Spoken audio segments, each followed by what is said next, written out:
So, welcome to the Master Key, is for short. It's Master Key of Wisdom. And this is the third time we're getting together, and it is Chapter 2 of the Master Key to Wisdom, which is a book that I strongly recommend you pick up. We will have another version of it soon, kind of rewriting our own version. It's a little more contemporary, a little bit more palatable. So Master Key to Wisdom, if you're here from the Garden Academy of the Wolf Den, then you are familiar with Live to Learn, Give to Earn, and you are your own guide, you are your own guard. Both of those come directly from the Master Key of Wisdom. To say it in plainer English, do the work for yourself, remove the suffering from yourself, and then if you choose, you can remove the suffering of others, but as Mike says, just removing the suffering from yourself, it's a net positive. You are no longer causing suffering. So that's the main focus, is how do we behave, how do we act, how do we handle our own shit, for lack of a better term, so that we are no longer suffering and therefore no longer causing suffering for anybody else. The first session was the gray wolf. It was the story of the white wolf, the black wolf, and what became the gray wolf. Just a story about duality and balance and kind of understanding what we would know as the yin and the yang. The second was probably the most important of all, which is know yourself. And we had some great conversations afterwards about knowing yourself, looking in the mirror. And the thing that came up multiple times was the concept of labels and how labels can be divisive. And we don't recognize that unless we really look hard at the labels that we carry, the sides that we take, the jerseys that we wear even. So I strongly recommend revisiting both of those multiple times. And today, this is my favorite one to talk about, is the compass, which you will hopefully come to know in the future as the Gray Wolf Moral Compass. And Grandmaster Mike is going to walk through, it's one of the most interesting topics because I have tried to find ways to talk about it, and it's one of those things that is going to trigger people, and it's almost like, how do I talk about this without getting canceled? So I'm looking forward to sitting on the floor, as I do, and you probably should too, and listening to Mike kind of break down the true, the right, and the correct, because they are different things, and be able to be able to discern between the three and navigate the world through the correct it's like a superpower. So I'm excited to talk about it, and I'll let Mike take over from here. Okay, Nick. Thank you for that intro. And yes, let's get moving. And as you know, we're moving through the Master Key of Wisdom. And this particular topic of the moral compass is really something I was introduced to, true, right, and correct concept, when 16 years old. And I decided to become a master's apprentice and become a part of this lineage, actually become a lineage holder. And I knew back then, as even younger than that, this is the kind of life I wanted to live. And I was very fortunate to have that level of, clarity at that age. It certainly simplified things for me. And I look back now, basically 60, and I'm glad I did it. And one of the first things I would have to say that I was taught, again, it's a warrior, scholar, sage lineage. So initially, as a boy, even younger, I was primarily interested in the martial art application of it, because that's what you see. You watch back then, the series Kung Fu was on TV, and that whole thing. I wanted to be Grasshopper, but you think that it's just going to be martial arts and doing cool poses, and it is, because that develops the strength and the nervous system, the self-discipline to adhere to these principles, and to basically protect yourself from yourself. Because at first, especially when you're a young man, you think, well, the enemy's out there. It's the guy giving me the look over there. It's the guy that it's not. It's all you. And that takes a little bit of time to understand. So you come in, you learn this discipline, and you learn this strength, and you learn this confidence, and you apply yourself. You basically find your limits and push a little past them so you understand your capacity. And that's where that sense of self-assurance comes from. And throughout this journey, constantly coming up against, these companions, if you will, of true and right, and hopefully landing on the correct decision-making, correct action is really the key here. And so it's a very, very powerful lesson. So here we're using the book of the Master Key of Wisdom. And please remember, when I was taught this, there were no books.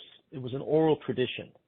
So many years later, when was this book released? But it was like, wow, there's a book. It was truly amazing. This is my Grandmaster's son wrote this, Charlie.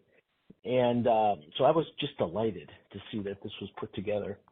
And so I'll do a little overview, and then I'll give you my personal experience and translation. So true, right, and correct are your companions for life. That's right. And how you deal with them each day will determine how much peace you'll enjoy. So the way of Mudo is the balancing the true and the right and arriving at the correct decision. You do this by using the Mudo moral compass. Balance is reached through a gateway of correct living. Joy and peace are the fruits of this balance. That is a challenge of life, and is the way to success. Pado sees from only one side. Chungdo sees all sides. Pado is good for one. Chungdo is good for many. Pado follows selfish voice. Chungdo follows the voice of correct. Pado leads to pain, isolation. Chungdo leads to balance and peace. With the outcome of Chungdo, all things balance, harmony, power, and peace are possible. So, okay, let's just build off of that. True, right, and correct being your companions for life, and it helps you deal with, our symbol was true and right and correct. There was two swords with a palm in the middle. That was literally the each lineage has, or each clan has a sigil, and that was the sigil for our clan, and that represented right and left brain. So the right brain being emotional, and the left brain being logical, true and right. And the palm in the middle, represents correct action, and that represents successfully choosing. And you can't really go through life using one of them 100% of the time, because you're going to fail.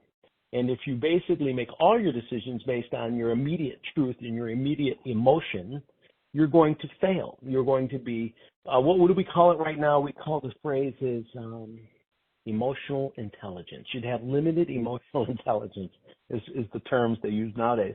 And if you went purely by right, then you would be just cut off from the pulse of life. You'd be like Spock or something. That's not going to work either. Now, how do we know when to go by true and right? And this is an interesting piece. Generally, you're taught by the environment you're in. We live in cities. We live in a man-made truth. We live in almost like a delusioned reality that allows things that do not really adhere to the natural order of things to thrive. So when you live in these cities and you basically cut yourself off of nature, you lose your sense. So then you can come up with a man-made truth, or we like to call it my truth. The biggest killer of wisdom is your truth. Oh, this is my truth. Well, my truth is bullshit. That is basically not going to work. Now, I don't know everybody on the call here, but I'm going to tell you, we're being brought into a world where it's like, well, no, we're going to go by your truth. Well, that's because you don't know the natural order of things. If you spend any time out in nature, actual nature, where there's no concrete, there's no, glass buildings and chrome and flashing lights, and you're actually out in nature, you must adhere to correct action or you will be eliminated. There is no entitlement, there are no safe places, and there certainly isn't your truth. There's only the truth. And so, you can try and go out in nature and identify as a mountain lion, but you'll be eaten by them. They don't go by your truth. So there's a certain amount of delusion that's like thick nowadays, and it's leading to a tremendous amount of suffering. But there is time to go by truth. So, example, as a teacher, or a parent. You really do try to install this discipline and this order in this individual's life, your child's life or your student's life. But unfortunately, there's got to be a little bit of balance. So someone might say, okay, we're going to go by the fact that, hey, we eat 3 times a day and this is dinner time and you're going to eat all your dinner. You can't watch TV, all of these things. These are the rules. But you have to look at the whole situation. Sometimes there is some flexibility in that. Sometimes you have to go by true, and you have to kind of fit with the emotional situation in front of you. Otherwise, you're this rigid tyrant that's going to create nothing but pushback. But if you make all decisions, especially if you follow that child, which is nothing but true, as a child, you don't go by right at all. It's a complete absence of discipline. It's just true. And it's actually, as an infant, correct. Because that type of logical thinking isn't there. I have to go to the washroom, I fill my diaper. I'm hungry, I cry. I'm done with the bottle, I throw it across the room. That's a very beginning level. And that's fine, but then it's your responsibility as a parent or teacher to help that individual grow out of that, to develop a little bit of discipline, or their whole life is going to be emotional chaos. You can't really contribute to society. I'm going to go to work today, but not tomorrow. As a matter of fact, I'm just going to work from home. How's that working out? No, you have to show up, you have to participate, and you have to kind of fit in. However, if you lose yourself in doing the right thing, that's too far. That's not correct either. So success is knowing when to do, as my grandmaster would say, and when not to do. When to do the, right thing and when to do what is true. And so sometimes you don't know, if you don't have enough of a relationship with nature. Nature shows you the way it is. There's no negotiating. It's perfect. So the more time you can spend, even if it's once a week for an hour, depending upon where you live in the forest or you're a park or something where you can spend time, it'll help you restructure yourself. It'll help you understand intuitively the natural order of things. There are no entitlements in nature. It's the way it is.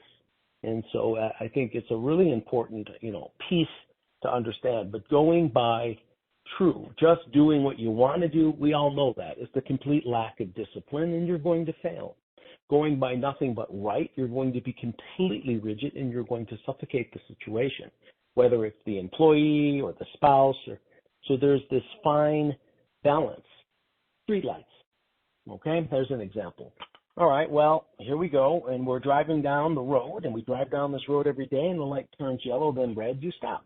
It's 3 p.m, you stop, and it's fine. And you're doing the right thing. And even though you might be a little bit late or you might not want to, well, you don't just drive through the street light. Oh, I'm doing right. That is correct. All right, next. It's 3 a.m, no one's on the road. You can clearly see it, and you have somebody injured, bleeding out in your car. You might find it necessary to go. That actually might be a situation when going by true is correct. It's like, yeah, this isn't going to work. I'm sitting here, this guy's bleeding out next to me, there's no one around, and I'm at a red light, and a long red light. Well, you might need to make that call, because it might make a difference between life and death. So if you're just a robot, as my grandmaster used to say, a robot is someone who just goes by the rules. It's like a bureaucrat that's just going by right. They're not using any wisdom, no judgment. Example, I'm building some homes up here in the mountains. I got my, permit in, I'm doing all this nonsense, and I get it kicked back because the truss calcs are off, truss calculations, the roof strength.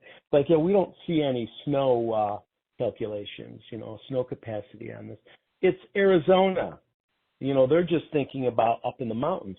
That person is just going by right. It's just a machine. Like, but this is almost in the valley here. There'll never be snow.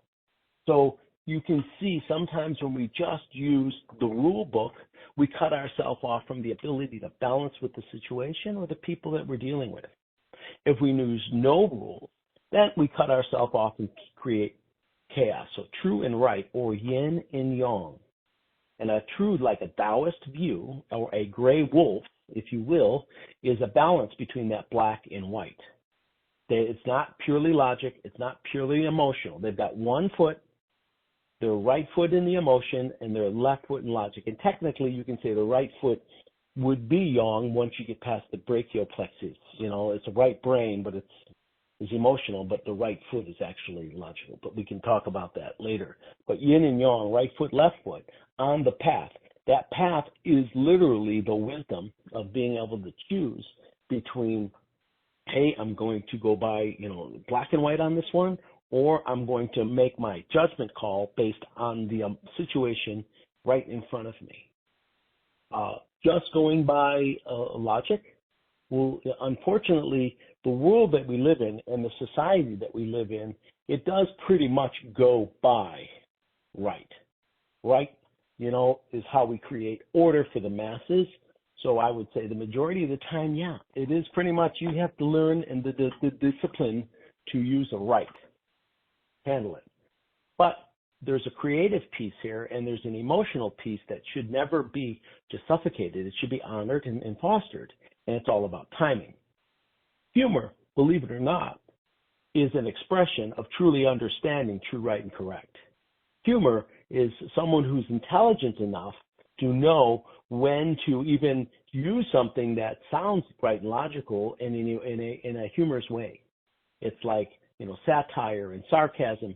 That's actually playing with that, dancing in between true and right. You're that good at it with that topic that you could actually literally play with it, and it's funny. That's why we laugh, because it's like a twist on that. We sense the humor and the energy in that. So if we could master true right and basically adhere to correct action, then the level of chaos in our daily life is greatly reduced.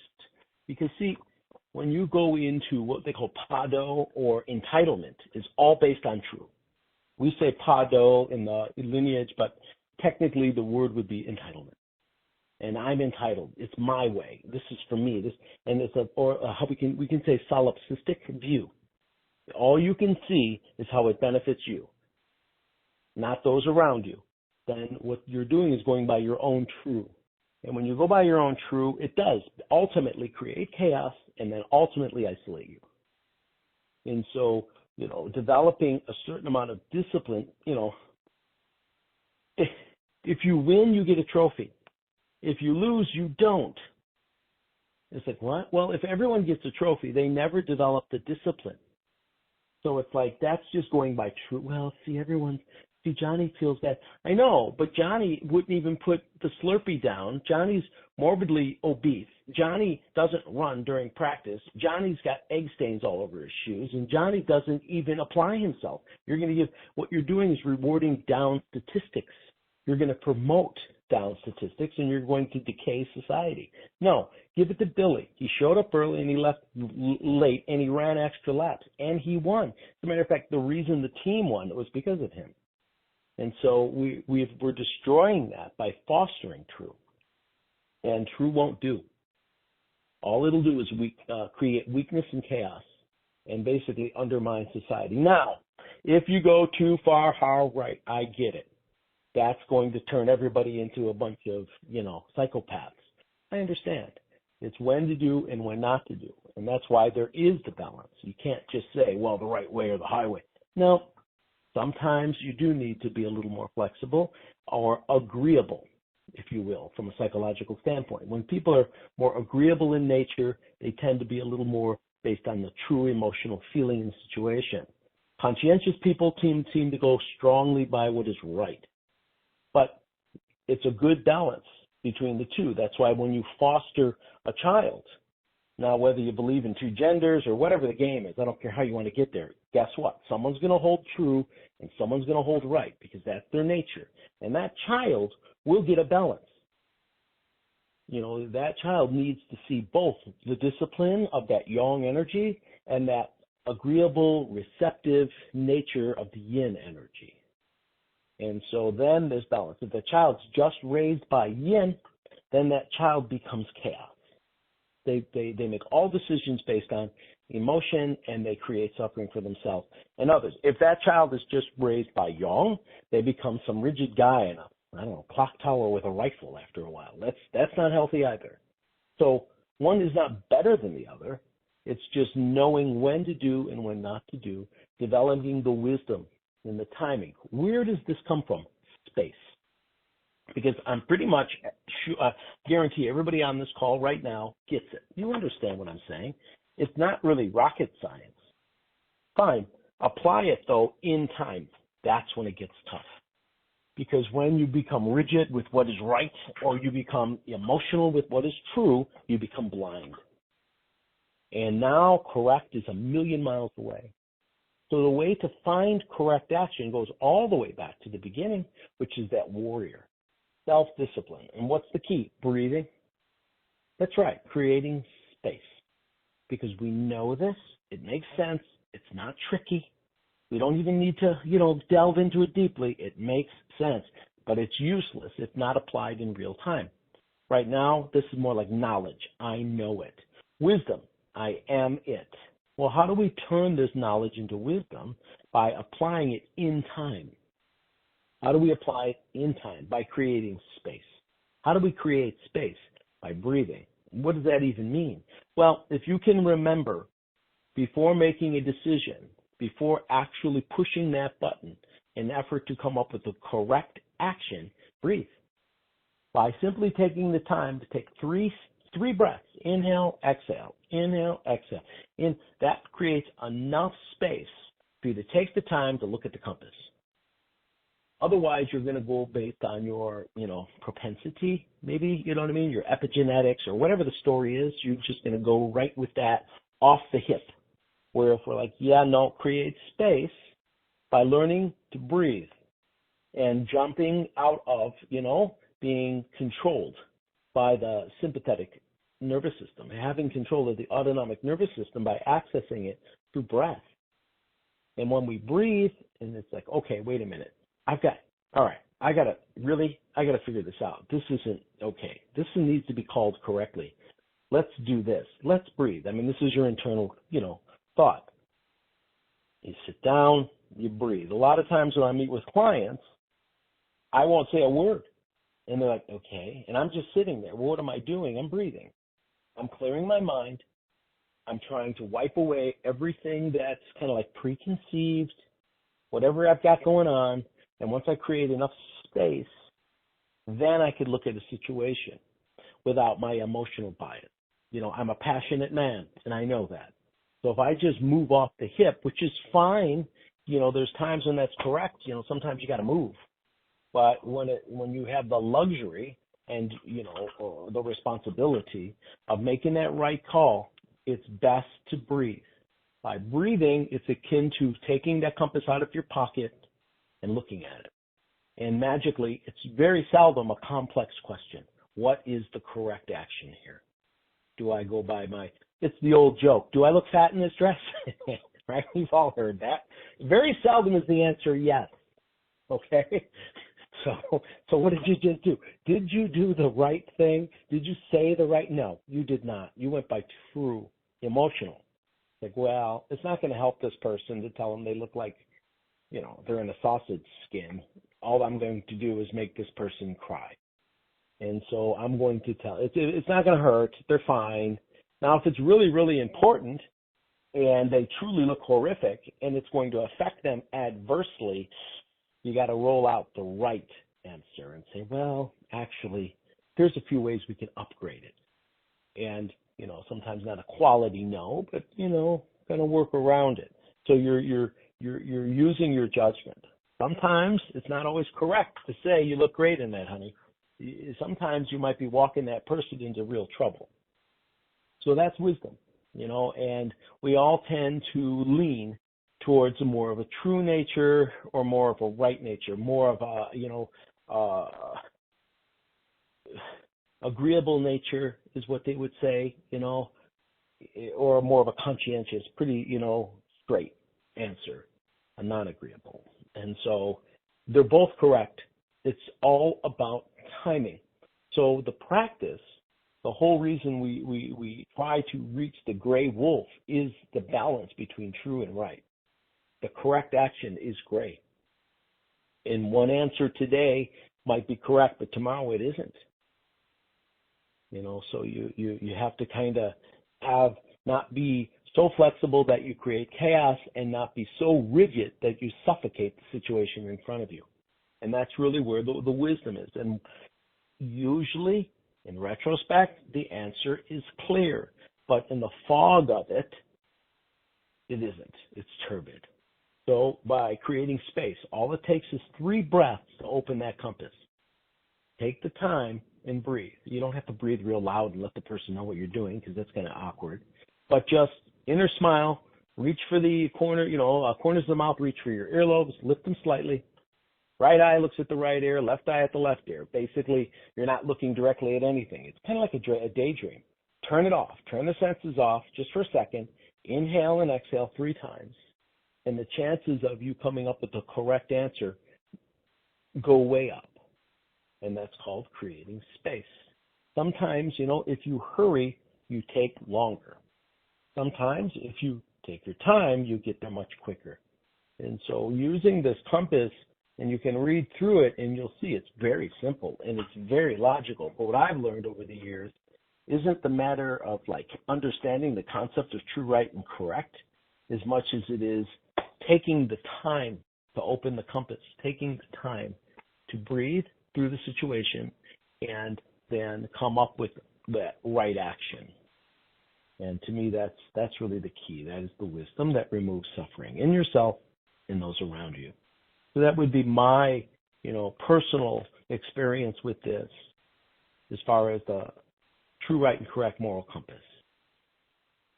Well, does anyone have any questions? We got a couple minutes. I'd be happy to address if you'd like me to go into that in any other detail, or if it's pretty clear and simple for you. If you do have questions, you can simply hit the pound or *2, and your little hand will pop up on this control panel. And if not, fine. We are going to be doing this as well on a video. I'll be making little video, 10-minute videos or so on this with other examples and ways to approach these keys.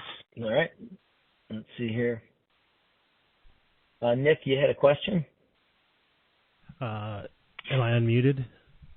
Yes, you are. I was just going to say to anybody listening live or on a replay that if you want to make sure you get the resources like these videos, because there's a lot of stuff going on in the Guardian Academy and the Wolf Den and all that, you can go to guardianacademy.io/masterkey. And all you have to do is say, hey, make sure I get the resources, and we'll make sure that you do. That's awesome. Okay, well, it's really good to see so many people on the call. We are also going to be doing some physical work, too. Some of these videos will be available for you. We start another 10-week season. We are going into late summer. Those of us that understand balancing within the 5 elements will have an appreciation for that. And so that's going to be beginning next week. So please access your video teachings. Until next time, it's great to see everybody. Be well.